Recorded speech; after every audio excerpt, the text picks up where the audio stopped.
the Book of Romans series. Get the big picture of what saved by grace means for you, and understand more deeply faith, righteousness, sin, forgiveness, and other Christian cornerstone.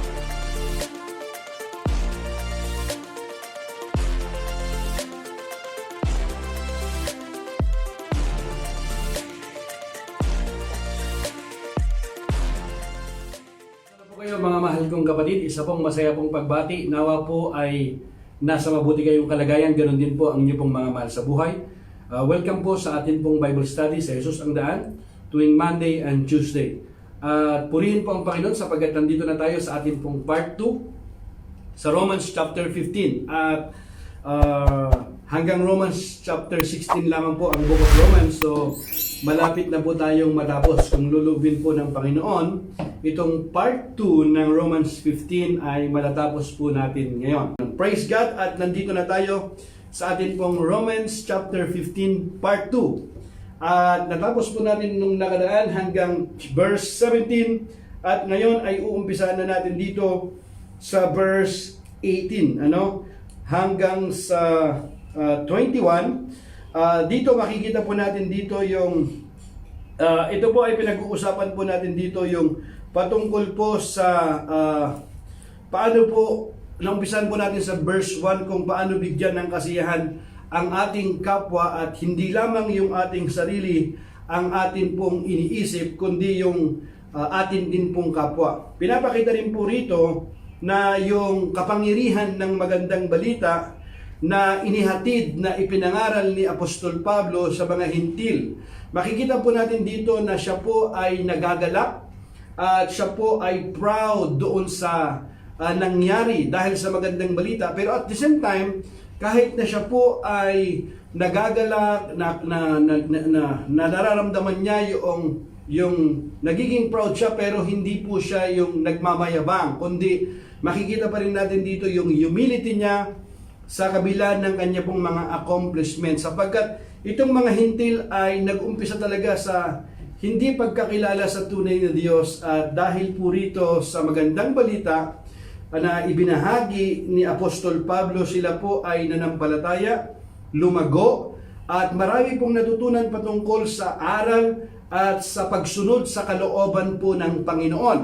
At ipinapakita rito, natutunan natin kung paano ba ang buhay ng isang Kristiyano na maipamuhay natin ito sa ating buhay, at maging daluyan din tayo ng pagpapala sa ating kapwa, upang sa ganoon ay maging kalugod-lugod ang ating buhay sa Diyos na ating sinasamba, sa Diyos na umibig sa atin at nagbigay ng buhay sa atin. Kaya kung titingnan po natin dito sa verse 17 pa lamang, sabi niya, "So I have reason to be enthusiastic about all Christ Jesus has done through me in my service to God."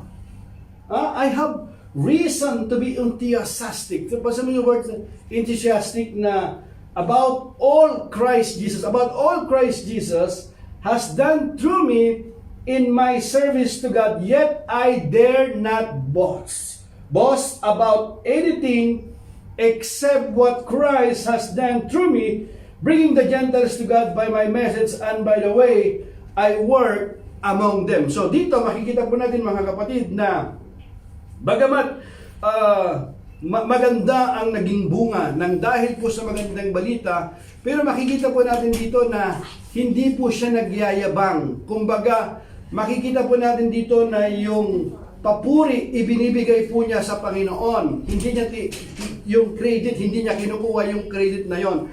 Kaya po mga kapatid, kaya nga ang sinasabi rito, kaya nga sa pakikiisa ko kay Kristo Jesus, maipagmamalaki ko ang aking paglilingkod sa Diyos. Maipagmamalaki, hindi ibig sabihin nito na siya'y nagyayabang, kundi maipagmamalaki ko ang aking paglilingkod sa Diyos. Bakit? Kasi nga po, thank you, dalawa rito. Thank you. So dito, wala akong pinapangahasang ipagmalaki, kundi ang ginawa ni Kristo upang maakit ang mga Hintil na sumusunod sa Diyos sa magitan ng aking mga salita at gawa. So, ano po yung kanyang ipinagmamalaki? yung kanya pong paglilingkod sa Diyos. Bakit niya po ipinagmamalaki yung kanyang paglilingkod sa Diyos? Sapagkat nagkaroon po ito ng magandang bunga na sa kabila ng kanyang mga dinanas na persecution at mga hirap, ito po ay nagkaroon ng magandang bunga sa buhay ng mga hintil na kanya pong nabahaginan.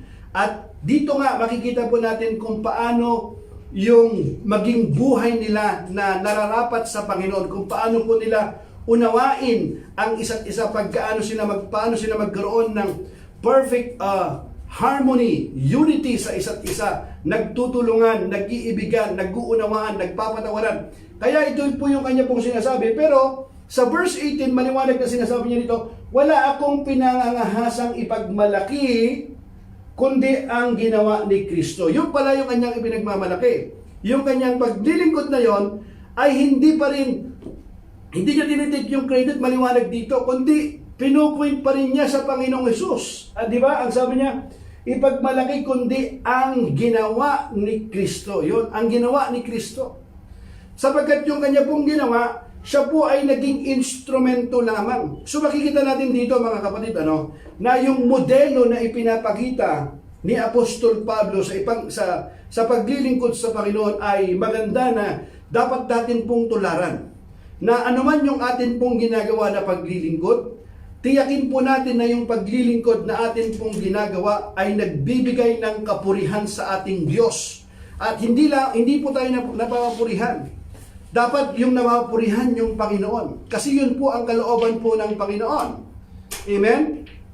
At sabi niya, wala akong pinangangasang ipagmalaki, kundi ang ginawa ni Kristo upang maakit ang mga hintil na sumunod sa Diyos sa magitan ng aking mga salita at magawa. Dito, sa magitan ng aking mga salita at gawa, mahalaga rin yon na bilang isang lingkod ni Kristo, bilang isang mangangaral, bilang isang mananampalataya, nararapat din na yung atin pong mga salita at gawa ay nagkakaroon po ito ng magandang bunga sa ating mga buhay, sapagkat tayo po ay tinitingnan po ng mga tao na kung saan tayo nga ay tunay na mananampalataya, tunay na tagasunod ni Kristo. Kung ang atin pong mga buhay ay nakikita, nagliliwanag si Kristo sa ating mga muka, kundi bawat atin pong ginagawa, mga salita po natin ay punong-puno po ng encouragement at hindi po katitisuran.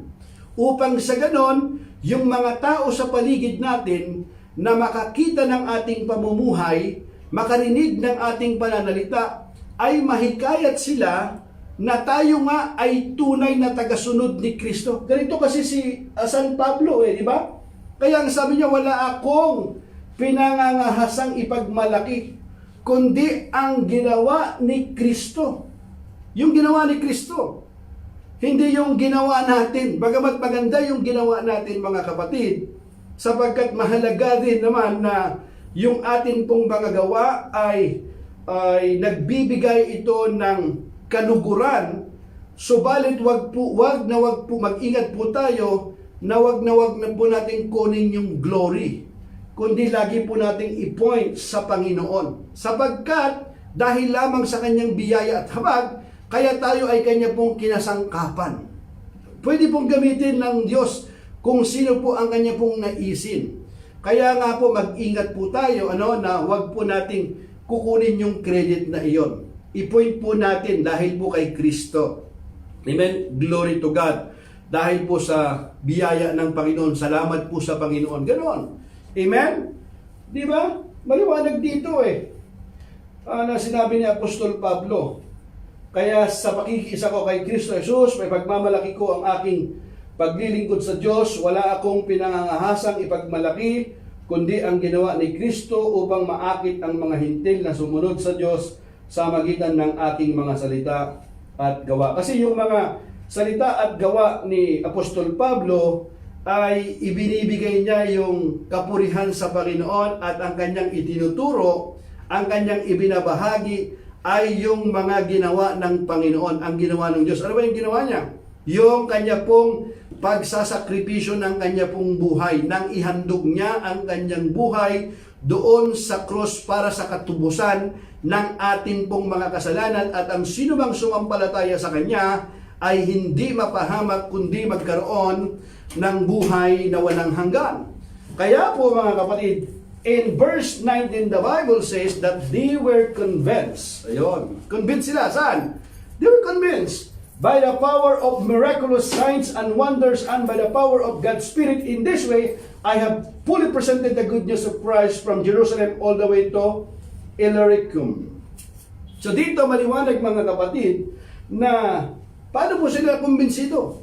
They were convinced. Why? By the power of miraculous signs and wonders. Nakita ito sa kanya pong buhay. Umagos. Signs and wonders by the power of God's Spirit. So tinaw niyo po mga kapatid, sa magitan ng by the power of God's Spirit, in this way, I have fully presented the good news of Christ. Notice the word good news of Christ. Lagi po natin ipinopoint sa Panginoon. Good news kasi yon, it's about Christ. Good news of Christ from Jerusalem all the way to Illyricum. Pansinin po natin yung word na yon mga kapatid. Yung good news kasi patungkol sa Panginoong Jesus ay hindi lamang limited sa isang lugar. Kasi sinabi rin ito ng Panginoon in Acts chapter 1 verse 8. Di ba? And you shall receive power when the Holy Spirit comes upon you, and you shall be my witnesses. Saan? In Jerusalem, in Samaria, in Judea, and to the uttermost part of the earth, and to the ends of the earth. Di ba? Yun po yung layunin mga kapatid. Bakit po tayo pinuspos ng Espiritu ng Diyos? Bakit po tayo tumanggap ng kapangyarihan ng Panginoon? Yun po ang layunin noon. Yung signs, wonders, and miracles. Power po ng Holy Spirit yan. Nagbumula po sa Holy Spirit yan. Bakit? Para maipangaral ang magandang balita patungkol sa Panginoong Hesus. Kahit nasaan tayo. Ito yung kanya po. Kaya ang sabi niya sa verse 20, my ambition has always been to preach the good news where the name of Christ has never been heard, rather than where a church has already been started by someone else. Tingnan niyo po yung kanya pong ambition, yung kanya pong goal. Ano po siya, nakapix yung kanya pong mind ni Apostol Pablo. Kahit saan po siya makarating, ang goal po niya ay yung good news, yung magandang balita. Hallelujah. Purihin ang Panginoon. Hallelujah. Sa tulong ng mga himala at mga kababalaghan at sa mamagitan ng kapangyarihan ng Espiritu ng Diyos, kaya't mula sa Jerusalem hanggang sa Illyricum, ipinangaral ko ang magandang balita tungkol kay Kristo. Mga kapatid, tingnan po ninyo mga kapatid, yung mga disipulo ng Panginoon, maging si Apostol Pablo, kapag ipinapangaral po nila ang Ebanghelyo patungkol kay Kristo, ang good news, ang magandang balita, mayroon laging may kasama itong sign, wonders, and miracle. Kaya nga po, they shake the world upside down. Nakarating sila kung saan, na lahat ng klase ng mga himala, nakita natin sa buhay ng mga disipulo ng Panginoon. Hallelujah. At hanggang ngayon, ang banal na Espiritu na kumilos sa kanilang buhay, ay banal na Espiritu na siyang kumikilos din sa atin at nanahan sa bawat mananampalataya. Kaya dapat po natin itong paniwalaan, mga kapatid. Kaya hilingin natin sa Diyos na tayo ay laging puspusin niya ng kanyang Espiritu Santo, sapagkat kung tayo ay napuspos ng Espiritu ng Diyos, at kapag ipinapangaral natin ang Ebanghelyo, ang salita ng Diyos, ang magandang balita ng kaligtasan patungkol sa Panginoong Hesus, pati yung mga himala nangyayari, mga kapatid. Amen? Hallelujah. Purihin ang Diyos.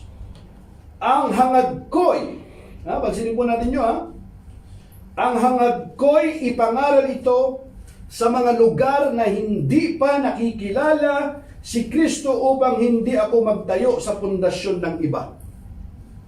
Upang hindi ako magtayo ng pundasyon ng iba. Bakit? Kasi kahit nasaan siya, ang kanya pong daladala, hallelujah, ang ebanghelyo ng Panginoong Hesus. Every time you preach the name of Christ, there is always power. There is power in the name of Jesus, mga kapatid. Hallelujah. Yung message mo na pagka ipinapangaral mo ang patungkol sa Panginoong Hesus. At ito yung kanyang hangarin, yung kanyang goal, yung kanyang pong ambisyon kahit saan siya makarating. Lalong-lalo na sa mga lugar na hindi pa nakakarinig ng ebanghelyo ng Panginoong Hesus. Marami po sa atin ang nakakilala sa Panginoon, pero hindi po nakakaunawa ng tunay na pananampalataya, sapagkat yung pananampalatayang alam po nila ay hindi nakaabot sa pamantayan ng Diyos, taliwas doon sa kalooban ng Panginoon. Kaya po mga kapatid, tayo pong nakaalam ng salita ng Diyos, dapat po natin ipangaral. Lalong-lalo na yung Jerusalem kasi yan. Yan yung ano mo yan yung family mo. Huwag po natin ikahiya na ipangaral. Huwag po natin sabihin, alam na nila, kilala nila. Hindi sapat na makilala mo, na malaman mo. Kailangan magkaroon sila ng relasyon. At, pakinggan nyo, dapat tamang relasyon. Kasi ang akala kasi natin minsan, meron tayong relasyon pero hindi pala tama. Dapat tama yung relasyon sa Panginoon. Kasi kung tama ang relasyon sa Panginoon, dito pa lamang tayo magkakamit ng kaligtasan. Kasi kung mali ang pagkakilala, mali ang pagkaunawa, ang relasyon sa Panginoon, paano nila makakamit ang kaligtasan? Kaya dapat po natin ipangaral po sa kanila. Ibalita po natin ang kautusan, ang dakilang kautusan ng Diyos sa atin, ang ebanghelyo, lalong-lalo na sa atin pong mga mahal sa buhay, sa ating mga kaibigan, sa ating kapwa, kahit saan po tayo makarating, yun dapat ang maging ambisyon, ang ating goal, mga kapatid. Hindi naman tayo linawag na lahat na ebanghelista or mga pastor, pero lahat tayo ay tinawag para mag-witness.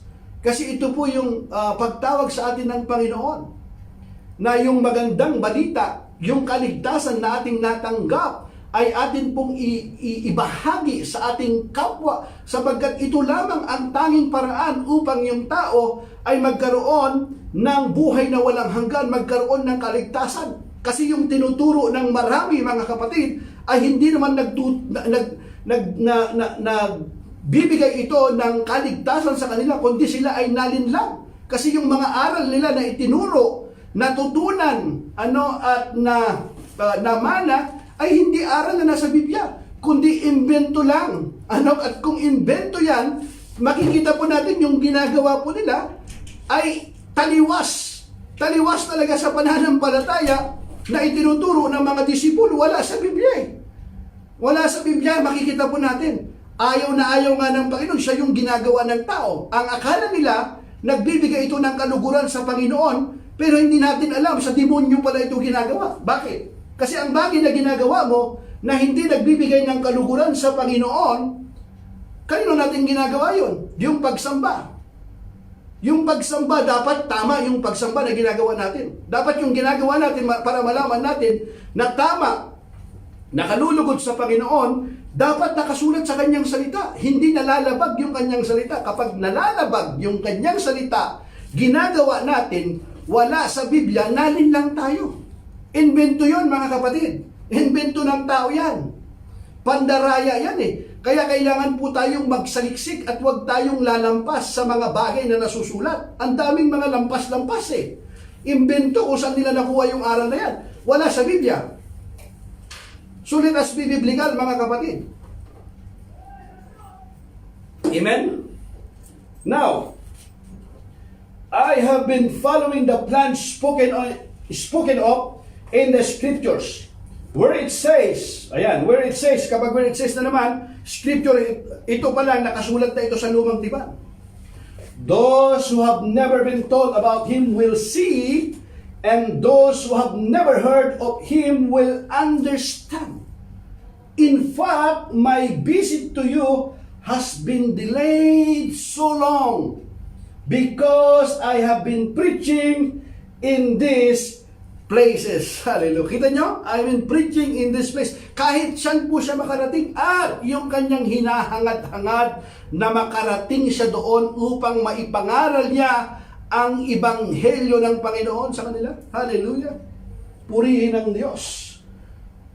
Kaya nga, subalit tulad ng nasusulat, makakakilala ang hindi pa nakakabalita tungkol sa Kanya. Makakakilala ang hindi pa nakakabalita tungkol sa Kanya. Makakaunawa ang hindi pa nakakarinig tungkol sa Kanya.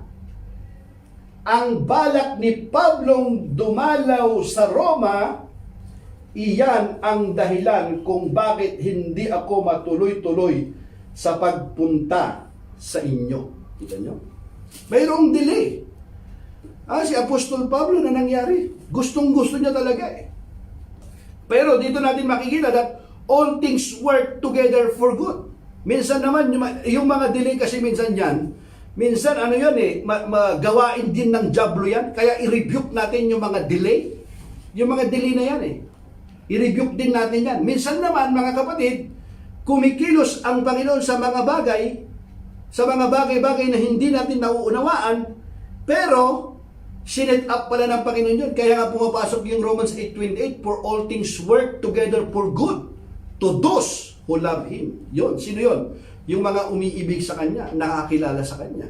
Kasi ang Panginoon, kahit yung mga bagay na akala natin ay hindi mabuti, hindi naging maganda, pero mayroon palang magandang plano ang Panginoon doon na hindi pa natin nakikita. Marirealize natin later on, kaya pala ako nawala doon, kaya pala ako inilipat doon, kaya hindi pala muna ako nakapunta doon, kaya pala hindi ako nakapagbakasyon, kasi mangyayari pala ito. Ganun eh, ang mga circumstantial signs, ginagamit yan din ng Panginoon ng mga pangyayari na yan. Kaya dapat tayo mga kapatid na magkaroon tayo ng discerning spirit.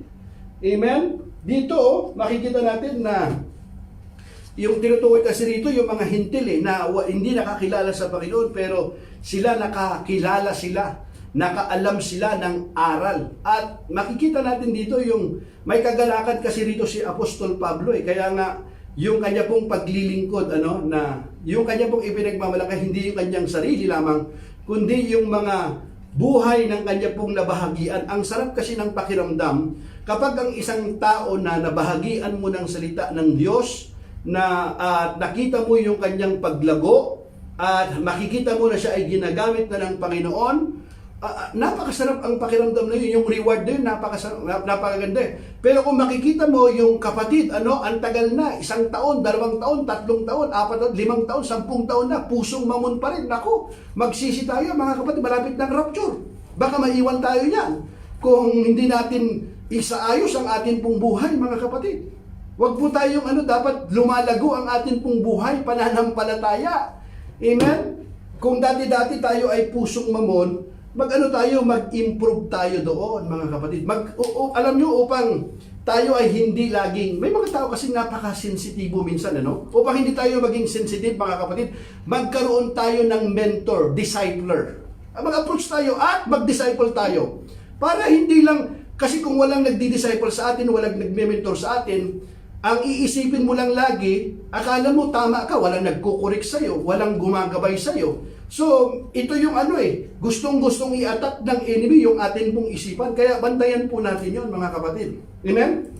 Now here, in verse 23, sabi niya, but now I have finished my work in these regions, and after all these long years of waiting, I am eager to visit you.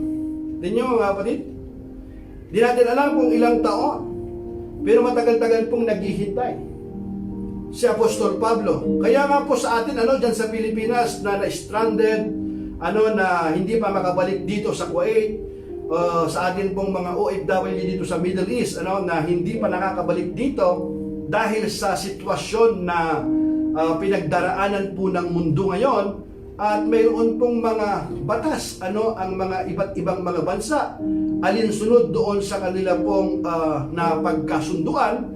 Kaya nito, hindi po na makabalik ang mga nakapagbakasyon, maraming buwan, At napakarami na po ang naiinip. At habang sila po'y naghihintay, marami po ang pinanghihinaan. Kasama na rito ang disappointment, discouragement, at yung yung anxiety, yung worry, lalong lalong nag-i-increase kapag hindi po natin binantayan. Kaya mahalaga kapatid na yung atin pong puso't isipan, ituon po natin sa ating Diyos na umibig sa atin. Sapagkat kung hindi po natin ito babantayan, mapapansin po natin nag-i-increase yan. Baka hindi natin mapansin ay magkaroon na tayo ng depression. Kaya po mga kapatid, nag-uumpisa kasi yung depression, nag-uumpisa yan muna sa maliit na alalahanin. At kapag hindi mo ito binantayan, magiging anxiety, magiging depression. Tapos ito na, susunod na yung magkakaroon ka na ng sakit. Kasi nga yung worry, kahit mag-worry ka, hindi naman makakatulong yung worry mo eh. Sabi nga ng mga matatalino, sabi, yung mga nasa medical science, ang sabi nila, ang worry daw, ano yan eh, emotional wasting energy. Ayun, kahit mag-worry ka, wala naman magagawa yung pag-worry mo para mabago mo ang sitwasyon. So mamili ka, you will worry, emotional wasting energy, or you could pray. Mamili ka dun sa dalawa.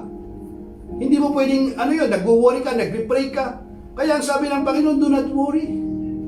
Diba? Let all your requests be made known to God. And the peace of God, which surpasses all understanding, will guard your hearts and minds through Christ Jesus. Siya ang mag-iingat sa iyong puso. Hallelujah. Kaya po mga kapatid, dito but now I have finished my work in these regions. Kita mo yung kanya pong, kahit nasaan si Apostol Pablo, habang naghihintay siya, gusto niyang makapunta sa Roma, gusto niyang pumunta doon para magbahagi. Pero kahit nasaan siya, hindi niya inaaksaya yung panahon. Siya ay nagiging daluyan pa rin ng pagpapala. Amen? Dapat yung waiting kasi sa Bible mga kapatid, hindi ka lang nakaupo, naghihintay, natutulog. Waiting in the Bible means you are expecting something. You are keep looking. You're just like in the bus stop, waiting for a bus to come. And then you are not just sitting there in the bus stop. You keep looking. You keep looking. Kasi baka dumating na yung bus na sasakyan mo. Marami kasing minsan na naghihintay pero nakalampas na. Maraming beses na nakalampas. Na-miss na natin. So habang tayo po'y naghihintay, nagpapalakasan po tayo sa isa't isa. Hindi natin inaaksaya yung bawat oras, araw na dumadaan sa atin. Gumawa tayo ng paraan. Anong paraan? Hindi naman makalabas. Dito lang, lockdown. Mga kapatid, marami tayong pwedeng gawin. Maaring baka ito yung time na mag-reflect tayo. Baka dati-dati hindi ka nagbabasa ng Biblia. Hanggang ngayon, hindi ka pa rin nagbabasa ng Biblia. Dati-dati yung prayer mo siguro 2 minuto, gawin mo 3 minuto. Dati-dati hindi kayo nakakapag-usap ng maayos ng iyong pamilya, kausapin mo. Kasi natin, examine natin yung, natin minsan, reviewin natin yung ating sarili. Saan ba nakatuon yung atin pong buhay, yung atin pong ambisyon? Baka yung oras natin ay, yung buhay natin ay, nakatuon lang tayo sa buhay na ito sa mundong ito. Ito lang ang ating, wala tayong pinaghahandaan na buhay na darating. Hindi natin pinaghahandaan yung buhay na walang hanggan. Baka ito yung gusto ng Panginoon na paghandaan din natin. Yung buhay na walang hanggan. Tayo ba talaga ay naniniwala na mayroong buhay pagkatapos ng kamatayan? Paano natin pinaghahandaan? Pinaghahandaan nga natin, lubos tayong nag-aalala. Nagkakasakit pa tayo. Dahil sa lubos natin pag-aalala, sa buhay na natin ito na hanggang 100 years lang. Yung buhay na walang hanggan, yung 100,000, hindi na, more than pa nga Isipin mo yung tali na ito, yung buhay mo ito, yan ba, itong tali na ito, 30, 40, hanggang 100, tapos ka na, yung buhay mo hanggang dito lang. Yung tali na ito, tuloy-tuloy, walang hanggan. Ito yung buhay. Paano natin ito pinaghahandaan? Wala, ang tao kasi ito lang pinaghahandaan niya, yung mundo na ito Kaya ang sabi ng Panginoon, hindi ito ang tunay niyong bayan. Nakikipamayan lamang kayo dito. You are a stranger in this world. Kaya ang sabi ng Biblia, fix your eyes unto Jesus, the author and finishers of your faith. Bakit kailangan natin i-fix yung eyes natin sa mga heavenly things?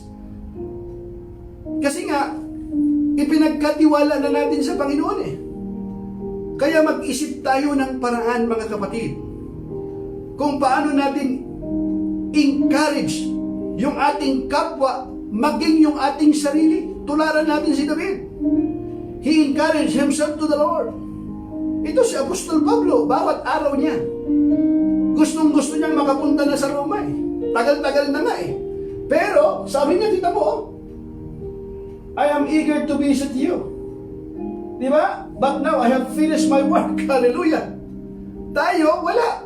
Walang na-accomplish. Why? Kung talagang nag-ukol tayo ng panahon natin, 10 minutes lang everyday. Nabasa na natin yung Biblia. Eh sabi natin dati, busy. Walang time. Ngayon, marami ka ng time. Dati hindi ka nakikinig ng aral ng salita ng Panginoon. Puro news ang pinapakinggan mo. Anong news? Good news ba yan? Ang daming bad news, nakakadagdag pa. Good news, subukan po natin. Ito po yung good news. Pag bad news, ang daming nanonood. Thousands ang viewer. Tingnan nyo po ngayon, ilan po tayo ngayon dito? Kundi lang eh. Wala pang 100 na nanonood ngayon. Pero magbalita ako rito sa inyo ng mga hindi katotohanan. Ang daming mga taong ang mga makikinig. Maglagay ako rito ng mga pera na ganito ganon. Yung tao talagang magnet. Tingnan nyo. Wala mga kapatid. Yung tao ngayon yung nakikita lang nila, yun lang ang bagay na pinag-uukulan ng panahon. Pero yung buhay na walang hanggan, yung mga bagay na magbibigay ng kaluguran sa Panginoon, hindi natin pinag-uukulan ng panahon eh. Naniniwala ba talaga tayo na mayroong Diyos? Naniniwala ba talaga tayo na mayroong buhay pagkatapos ng kamatayan? Eh kung naniniwala talaga tayo pag mayroong buhay pagkatapos, anong ginagawa natin? Mga kapatid, magbalik loob tayo sa Panginoon. Examinin natin. Hindi, ganito kasi yung reliyon ko. Anong reliyon, mga kapatid? Anong reliyon? Ito kasi yung reliyon ko. I'm not talking about the religion here. I'm talking about your relationship. Kasi you can go to church and pray. And you never know Christ. It's not about your religion. It's about Jesus Christ. Your religion cannot save you. It's only the Lord Jesus Christ. Sino makakapagligtas sa iyo? Maliban sa Panginoong Hesus. Sama ko sa inyo. Sino? Wala. Sila ba ay namatay at muling nabuhay? Sino po? Walang namatay at muling nabuhay. Nagbayad ng kasalanan? Wala po. Sinong babalik dito? Ang Panginoon din. Siya yung dumating, siya yung namatay, siya yung muling nabuhay, at siya rin yung babalik. Mayroon ba nun? Tinuturo nila yung daan, di pa sigurado kung tama yung daan. Ito daw yung katotohanan, di pa sigurado. Si Kristo yung daan, ang katotohanan, ang buhay. Walang makakapunta sa Ama, kundi sa magitan ko. Eh, ang kulit natin.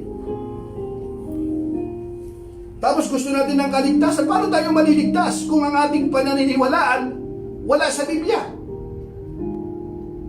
Kaya, wala.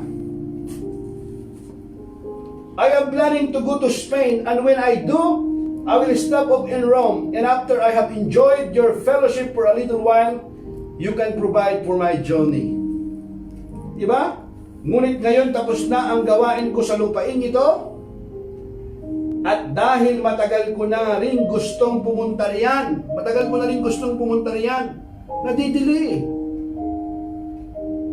Inaasahan kong magkikita-kita tayo.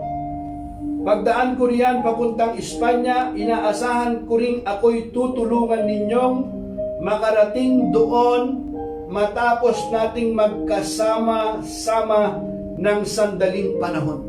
Sandaling panahon. Kasi yung pagsasama talaga natin, mga kapatid, hindi yan forever. Sandaling panahon lang lagi. Lahat ng bagay na mayroon ka sa mundong ito, pansamantala lamang. Pansamantala lamang. Lahat ng mayroon ka. Pero kita nyo mga kapatid, yung sinasabi ni Apostol Pablo, inaasahan ko rin ako'y tutulungan ninyong makarating doon matapos nating magkasama-sama ng sandaling panahon. So dito, yung confidence si Apostol Pablo na sila'y nagtutulungan din sa isa't isa. Hallelujah. Hindi siya nagmamakaawa na tulungan. Hindi. Alam ni Apostol Pablo At dito talaga makikita natin sila na mayroon silang pagkukusa. Hallelujah.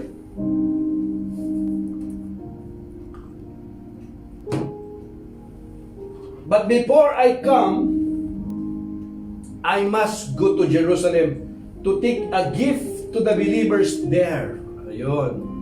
Gift to the believers there. For you see, the believers in Macedonia and Achaia have eagerly taken up an offering for the poor among the believers in Jerusalem. Kita nyo? Lagi nyo nami-mention itong Macedonia in the book of Acts. Nakikita natin yan. Na sila ay mayroon silang generosity. Na kahit na sila ay may mga pagkukulang din, pero meron din silang pangangailangan, pero hindi sila nakakalimot na tumulong. Ganun po sila eh. Kasi dito natin makita na hindi lang nila iniisip yung kanilang sarili. Iniisip din nila yung kapakanan ng kanilang kapwa. Kahit na maliit na bagay, sila ay nagtutulong-tulungan. Kasi kapag pinagsasama mo yung maliit na bagay, malaking bagay na rin yan eh. At nalulugod ang Panginoon sa mga bagay na ito. Amen? Ngunit sa ngayon ay pupunta muna ako sa Jerusalem upang dalhin ang tulong sa mga kapatid roon. Upang dalhin ang tulong sa kapatid doon. Bakit? Meron kasing nagbigay ng tulong. Nagkusa yan eh. Kaya mapupunta niya doon, dadalhin niya doon. Sapagkat minabuti ng mga taga-Macedonia at taga-Akaya na magpadala ng tulong para sa mga mahihirap na kapatid sa Jerusalem. Para sa mga mahihirap na kapatid sa Jerusalem. Kasi mayroon talagang mahihirap, mayroon talagang mga kapuspalan na kailangang tulungan. So magkusa po tayo. Kapag tayo po ay pinagpala ng Panginoon, maging daluyan din tayo ng pagpapala. Amen? Hallelujah. So dito natin makikita na sila po ay namumuhay ng ayon doon sa kalooban ng Panginoon. Purihin ang Diyos. They were glad to do this. They were glad. Kita nyo yung pagtulong nila, hindi yung iba, hindi na nga nagbibigay, panay question pa.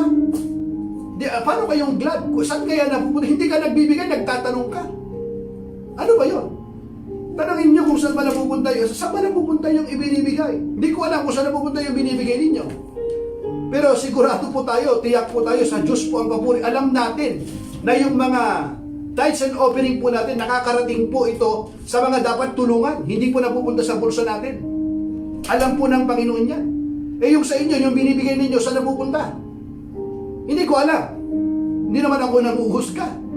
Pero yung atin pong mga servant, yung mga member natin, hindi natin pinababayaan. Sa kanila, yung mga member servant nila, saan? Namamalimos nga eh. Dapat hindi natin pinabayaan mga yon. Tinutulungan. Nagkukusa tayo, gumagawa tayo ng paraan. Hindi natin hinihintay. Amen? Purihin ang Panginoon sapagkat sa atin naman po ay wala pong nagugutom sapagkat nagtutulungan po ang isa't isa po sa atin. Hindi natin pinababayaan. Ito kasi example eh. Kaya nga, they were glad to do this because they feel they owe a real debt to them. Isipin niyo po yun mga kapatid, they are glad. So kung magbigay po tayo, dapat mayroong kagalakan. Kung magbigay ka ng walang kagalakan, huwag ka magbibigay.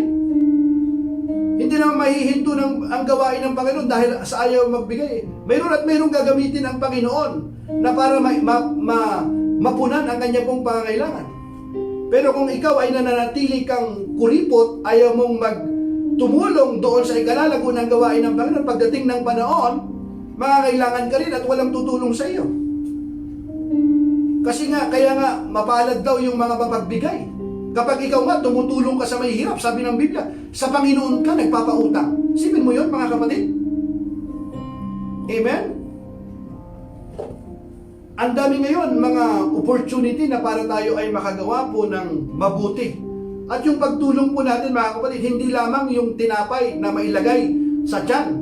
Dapat pati yung espiritual. Napupunan din yung espiritual ng tao. Napakain mo nga siya, pero magugutom uli yun. Mabuti yun. Pero maganda maipanalangin mo. Makaunsel mo rin. Ito yung kailangan ng tao, mga kapatid. They were glad to do this because they feel they owe a real debt to them. Since the Gentiles received the spiritual blessings of the good news from the believers in Jerusalem, they feel the less they can do in return is to help them financially. Yun mga kapatid.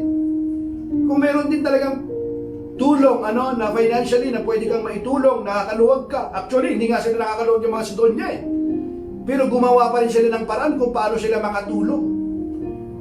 Ganun po yun. Di, walang-wala rin talaga ako eh. Mga kapatid, kahit na mayroon kang maliit na bagay, gawan po tayo ng paraan na mayroon tayong may tulong, mga kapatid. Kaya nga na-appreciate natin yung mga kahit na talagang mayroon kakaunti lang silang mayroon, pero ano pa rin sila eh, nagagalak yung kanilang puso na makatulong din sa kanila pong kapwa. God bless your heart, mga kapatid. Di ba? Malugod nilang ginawa iyon. At talaga namang dapat nilang gawin dahil ang mga hintil ay nakabahagi sa mga pagpapalang espiritual ng mga Hudyo. Barapat lamang nabahagian nila ang mga Hudyo sa magitan ng mga pagpapalang material. Amen? Dahil nagmula nga rin yun, di ba? Napag-aralan natin yun na nagmula sa mga Hudyo at sila din mismo ay nagbahagi dahil sa kanila nakatanggap sila ng ebanghelyo ng magandang balita. So dahil dito, in return, at mayroon din naman silang maitutulong na material, dahil yung mga nangangailangan na mahirap, tumutulong din sila. At habang sila tumutulong, maluwag sa kanilang puso. Mayroong kagalakan. Mayroong kasing tumutulong minsan, iba ang intensyon eh. Tumutulong siya kasi gusto niya lang sumikat siya. Ganon. Hindi dapat po ganon, mga kapatid. Verse 28, kaya't pagkabigay ko ng nasabing tulong sa mga kapatid sa Jerusalem, daraan ako riyan pagpunta ko sa Espanya. Kita mo mga kapatid? Ang isip ni Apostol Pablo. Amen? Kaya sabi nga sa English, di ba? Here, as soon as I have delivered this money and completed this good deed of theirs, I will come to see you on my way to Spain. Hallelujah. Sipin mo mga kapatid, sa Apostol Pablo, hindi lang siya yung nangangaral ng salita ng Diyos. Hindi niya lang ipinagpipray. Pati yung mga nagugutom, nangangailangan, pinupunan din yon. Di ba, sabi rin ng James, di ba? Na what does it profit if someone says he has faith but does not have works? Can faith save him? If a brother or sister is naked and destitute of daily food, and one of you says to them, depart in peace, be warm, but you do not give the things which are needed for the body, what does it profit? Ibig sabihin, nakikita mo talaga na mayroon siyang pangailangan, nagugutom siya, huwag mo sabihin, God bless you, pag-pray mo siya, good. Pero mayroon kang kunting maitulong dyan, bigyan mo, para yung kanyang kagutuman ay mapunan din. Mayroon ganun po yun I-apply po natin yung application, totoong application ng ating pong pananampalataya. Amen? Now, dapat ito yung maging mangyari sa atin, malugod nilang ginawa iyon. Malugod nilang ginawa iyon. Hallelujah. Maganda kasi yung nagbibigay ka ng maluwag sa iyong puso, nalulugod ka, mayroong kagalakan. Hallelujah. Kaya nga na-appreciate ko yung mga nakikita natin na kahit pagod na sila, pupunta roon, punta doon, biyahe, pero makikita natin sila na yung natutuwa sila na matulungan yung nangangailangan. Hallelujah. God bless nila. Nawa ay patuloy pa silang pagpalain ng Panginoon. At tandaan po natin mga kapatid, our labor in the Lord is not in vain. Hindi po sayang yon. Yung atin pong ginagawang kabutihan, pagmamalasakit sa ating kapwa, hindi po nalilimutan ng Panginoon yan. Sabi ng Hebrews chapter 6 verse 10, for God is not unjust to forget your work and labor of love. It's not unjust to forget your work. Hindi niya nalilimot yun. Hallelujah. And I'm sure that when I come, Christ will richly bless our time together. Hallelujah. Praise God. I'm sure, ganun siya confident niya, that when I come, Christ will richly bless our time together. Tingnan niyo yung intimacy ng kanyang sulat ni Apostol Pablo, bagamat hindi pa sila nagkikita in person. Sa sulat pa lamang ito, mga kapatid, balita pa lang ito. Wala pa silang Zoom meeting. Wala kang video call noon. How much more ngayon? Ang dami nating paraan na para ma-reach out yung ating kapwa, mahal natin sa buhay, pero wala. Busy. Di ba? Dear brothers and sisters, I urge you in the name of our Lord Jesus Christ to join in my struggle by praying to God for me. Join in my struggle. Ayaw kasi ng mga tao to, yung nag-i-struggle sila. Gusto lang nila puro blessing, healing, abundance, prosperity. Ito yung gusto lang nila Kaya kung may struggle, nag-give up na, humihinto na. Unang pagsubok pa lang, wala na Surrender na. Wala mga kapatid. Sundalo nga tayo ng Panginoon. Kaya nga tinawag tayong sundalo Hindi agad-agad sumusuko. Kaya nga ang tawag sa atin, di ba? Warrior. Fight the good fight of faith. Not just fighting, but good fight, mga kapatid. Dear brothers and sisters, I urge you in the name of our Lord Jesus Christ to join in my struggle by praying to God for me. Hallelujah. Iba na Apostol Pablo. Nagpe-pray siya, nag-a-ask din siya ng prayer request. San Pablo na ito, mga kapatid. Do this because of your love for me, given to you by the Holy Spirit. Hallelujah. Given to you by the Holy Spirit. Hallelujah. Nagmumula din kasi yan sa banal na Espiritu, mga kapatid, di ba? Naniniwala akong pagpunta ko riyan ay taglay ko ang masaganang pagpapala ni Kristo. Hallelujah. Mga kapatid, nakikiusap ako sa inyo alang-alang sa ating Panginoong Hesukristo at sa pag-ibig ng Espiritu. Tulungan ninyo ako sa magitan ng inyong taimtim na pananalangin para sa akin. Tignan mo sa Apostol Pablo, pinapanalangin sila, nag-aas din siya ng prayer request sa kanila. Bakit? Kasi kailangan natin to isa't isa pananalangin. So, habang tayo naghihintay, nanalangin tayo ng taimtim. Hindi yung panalangin natin, pagkatapos nating manalangin, worry ka na naman. Doubt yun, mga kapatid. Gusto ng Panginoon, pagka nanalangin tayo, dapat mayroong faith, mayroong pananampalataya. Hindi fear. Fear kasi galing yan kay Satanas Kasi sabi ng Panginoon, did not give us the spirit of fear. Hindi naman nakakahulugan, ulitin ko na hindi ka nakakaramdam ng pagkatakot. Minsan nakakaramdam ka yan, normal yan, pero huwag kang manatili doon. Kasi, yung fear kasi yan, mga kapatid, mamili ka yan. Fear ba yan o faith? Faith kasi, yan ay nagmumula sa Panginoon. Fear kasi gusto ni Satanas na matakot ka Yan ang plano niya Kasi pag natakot ka na, magkaroon ka pa ng niyan, ng nervous breakdown, wala na. Matumba-tumba ka na, at baka maya, di ba? Ano pa, masiraan ka ng bait.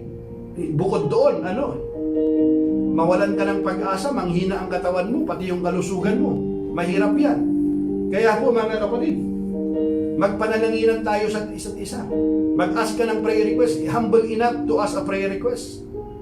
Sis, brother, pwede mo ba akong ipanalangin? At ganoon ka rin, pinapanalangin mo. Huwag kayong mag-alala, Panalangin tayo. Mag-isip ka bawat araw lang na ma-encourage mo yung tao. Mag-isip ka, sino kayong ipanalangin ko? Sis, huwag ka mag-alala.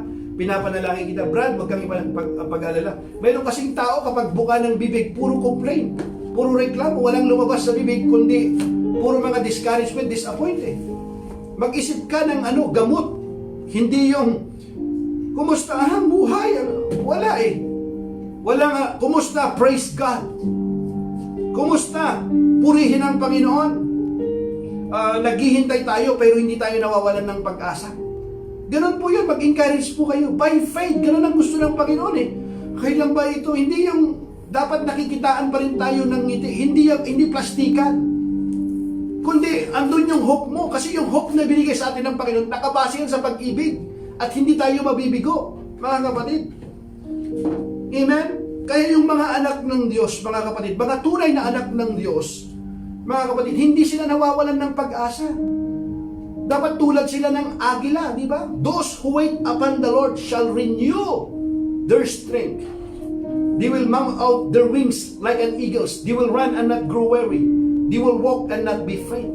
Isaiah chapter 40, verse 31. Di ba? Ang sabi yung sa Isaiah, magtutulad sila tulad sa isang, ang pakpak nila ay matutulad sa isang agila, di ba? Hero, ngunit muling lumalakas at sumisigla ang nagtitiwala kay Yahweh. Lilipat silang tulad ng mga agila. Sila'y tatakbo, ngunit hindi mapapagod. Sila'y lalakad, ngunit hindi manghihina. Sabi dito sa version ng Good News, di ba? Sabi niya, but those who trust in the Lord for help will find their strength renewed. They will rise on wings like eagles. They will run and not get weary. They will walk and not grow weak. Ganun po tayo, mga kapatid. Wait patiently in the Lord. Hallelujah. Purihin ang Panginoon. Di ba yung mga anak ng Diyos, masigla. Ano? Kahit na ang pagkain natin dyan sa mesa, talbos ng kamote, masarap nga yan ngayon eh. Toyo, kanin, praise the Lord pa rin. Pag may nilaga, lechon, praise the Lord. Praise Him in good times, praise Him in bad times. Pray when there is trouble, pray when there is an abundance. Serve when there is trouble, serve when there is an abundance. Ganun po yun, mga kapatid. Yan ang hinahanap ng Panginoon. Kaya nga, gusto ko yung sinabi ni Habakuk eh. Di ba? Si Habakuk kasi, sabi ni Habakuk, even though there are no fruits in the vines, and sabi niya, yet I will serve and I will rejoice the Lord my God. That is faith, mga kapatid. Wala siyang nakikitang mga bagay na mabubuti sa kanyang paligid, pero he chose to worship God. That is the God. Yan ang hinahanap ng Panginoon, mga kapatid. Hallelujah. Kaya magpanalanginan tayo sa isa't isa. Tulungan ninyo ako sa mamagitan ng inyong taimtim na panalangin para sa akin. Di ba? Pag-ibig ng Espiritu, ibig sabihin, yung Espiritu kasi tumutulong sa atin yan, mga kapatid. Na tayo ay nagkakaroon ng pagkakaisa sa Spirit, one in Spirit. Nagpapanalaginan tayo, ini-encourage natin ang isa't isa. Lalo-lalo tayong mga anak ng Diyos na pinili ng Panginoon. Nagiging daluyan tayo ng pagpapala sa ating mga tao sa paligid natin. Mag-isip, sino kayo mag-i-encourage ko ngayon? Sino mapanalangin ko ngayon? Ganon. Pag tumawag ka, kumusta ang buhay? Sis, Brad, huwag kang mawalan ng pag-asa. Matatapos din ito. May awa ang Diyos. Ganon. Di natin alam na yung ating palang kausap ay punong-puno ng problema, tapos dadagdagan mo pa. Di ba? Isumbong mo na lang sa Panginoon. Ang Panginoon, mga kapatid, tutulungan tayo. Hallelujah. Verse 31. This is the last, right? 32. Di ba? 33? Yeah. Sabi niya, pray that I will be rescued from those in Judea who refuse to obey God. Kita mo? Pray also that the believers there will be willing to accept the donation I am taking to Jerusalem. Then by the will of God, I will be able to come to you with a joyful heart, and we will be an encouragement to each other. Hallelujah. Amen? Consider niyo yung word na pray. Pray, pray. Yan kasi yung pinakamabisa natin ngayon, nasandigan, panalangin, manalangin, panalangin sa isa't isa. Tingnan mo si Apostol Pablo, San Pablo na to, mga kapatid, ha? Is humble enough to ask for a prayer request. Ganon din po tayo, mga kapatid. Di ba? Ang prayer request ko nga eh. Kapatid, huwag nyo kaming kalimutan ipanalangin kahit 1 minuto lang. Bago kayo matulog. Ganon yun eh. Kaya nga, purihin ng Panginoon sa buhay ng aking misis eh. Bago siya pumasok sa trabaho talaga, doon sa kusina niya, punong-puno na ng mga pangalan yun eh. He named them one by one. Yung mga kapatid, yung mga pamilya, pinapanalangin po niya talaga. Kasama po yung declaration niya habang nagluluto siya doon, naglalabas siya doon, pinapanalangin talaga niya eh. Ganun po yun kasi wag po natin i-underestimate yan. Hindi po pag-aksaya ng panahon ang pananalangin. Habang tayo nananalangin, mga kapatid, mayroon pong nangyayari in the spirit, mga kapatid. Ha? Pray that I will be rescued from those in Judea who refuse to obey God. Kasi yung mga who refuse to obey God, ano to? Ito yung mga persecutor. Pray also that the believers there will be willing to accept the donation I am taking to Jerusalem. Kita niyo po, mga kapatid? Hallelujah. Purihin ang Panginoon. Then, by the will of God, I will be able to come to you with a joyful heart. And we will be an encouragement to each other. Encouragement to each other. Na-encourage siya, nag-encourage siya, Napakaganda. Nagpapadalanginan sa isa't isa, nag-i-encourage sa isa't isa, nagtutulungan sa isa't isa, nag-uunawan sa isa't isa. Ganon yung isang buhay ng mananampalataya bilang pamilya po ng Diyos. Ganon po yun, mga kapatid. Hallelujah. Idalangin ninyong maligtas ako mula sa mga taga-Judea na ayaw sumampalataya at naway tanggapin ng mga kapatid sa Jerusalem ang paglilingkod ko para sa kanila. Hallelujah. Kasi nga, minsan mga kapatid, doon sa Jerusalem, may mga may mga nang liligalig sa kanila doon na minsan kapag yung mga may hina pa sa pananampalataya, minsan kapag yan ay hindi nabantayan, madaling maisama sa agos. Kaya nga, ito yung sinasabi ni Apostol Pablo na unawain ng isa't isa. Kasi nga, yung kanyang mission, may mission kasi doon si Apostol Pablo na nag-aas din siya ng prayer, na nawa yung kanyang mission na gagawin doon ay tanggapin siya. Hindi lamang yung mga tulong na ibibigay niya, kundi yung ebanghelyo. Hallelujah, purihin ang Panginoon. At hindi lamang yon, kaya tawag niyang kapatid, para din sila ay lumago palalo sa kanilang pananampalataya. Amen? Sa gayon, kung luluubin ng Diyos, masaya akong makakarating diyan at muling pasiglahin sa inyong piling. Hallelujah. Kung luluubin ng Diyos. Doon yun Kung luluubin ng Panginoon, makapunta na ako diyan, makabalik na tayo diyan. Lord willing. Ganun po tayo, mga kapatid. Hindi naman natin alam kung anong mangyayari bukas. Baka bukas, mamaya, hindi natin alam, rapture na. Diba? Pagkatapos nun, magkakaroon na ng 7 years tribulation. Purihin ang Panginoon dahil tayong mga naging handa. Itinuwid natin yung ating buhay, yung ating pananampalataya. Tinanggap natin yung biyaya ng Panginoon. Handa tayo anytime. Amen? Kung yung ating pong pinapanampalataya, sandigan natin, hindi si Kristo. Nagdadagdag tayo ng iba. Magsisi tayo, mga kapatid, kasi wala yun sa Biblia. Hallelujah. Panghuli, and now, may God who gives us His peace be with you all. Amen. Hallelujah. Purihin ang Panginoon. Sumainyo nawa ang Diyos na pinagmumulan ng kapayapaan. Amen. Sino daw ang pinagmumulan ng kapayapaan ng Panginoon? Gusto mong magkaroon ng kapayapaan, ng peace? Hindi ba ibibigay yun ng mundong ito? Magbibigay sila ng kapayapaan, pansamantala lang. Minsan pa nga, pulse peace pa yung maibibigay. Pero sa Panginoon, siya yung Prince of Peace Kaya yun ang tunay na kapayapaan, pinagmumulan. Kaya mga kapatid, kung gusto natin magkaroon tayo ng kapanatagan, kapayapaan sa ating puso, lumapit tayo sa Panginoon. Amen? Muli po, ako po'y nagpapasalamat sa inyo pong pagsama at sumayin niyo po ang kapayapaan po ng Diyos. Love you and God bless.